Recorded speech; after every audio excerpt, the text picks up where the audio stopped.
अच्छे भाषण के लिए क्या ज़रूरी होता है? हर व्यक्ति चाहता है कि वह सबके सामने बढ़िया बोल सके, परंतु ज़्यादातर लोगों की यह चाहत पूरी नहीं हो पाती।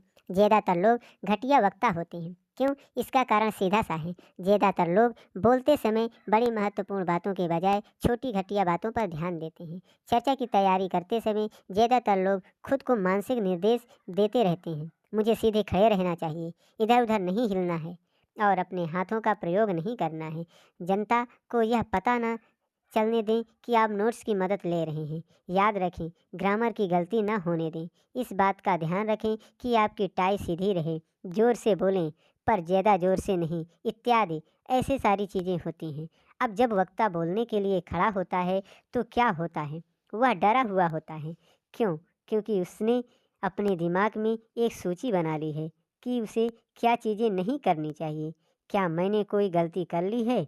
संक्षेप में वह फ्लॉप हो जाता है। वह इसलिए फ्लॉप होता है क्योंकि उसने एक अच्छे वक्ता के छोटे घटिया तुलनात्मक रूप से महत्वहीन गुणों पर ध्यान केंद्रित किया है और अच्छे वक्ता के बड़े गुणों पर ध्यान केंद्रित नहीं किया है। जिस बारे में आप बोलने जा रहे हैं उसका ज्ञान और दूसरे लोगों को बताने की उत्कट इच्छा।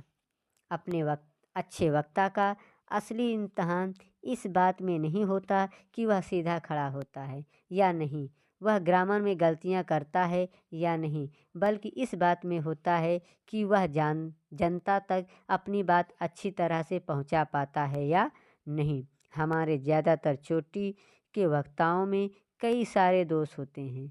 कईयों की तो आवाज़ ही खराब है।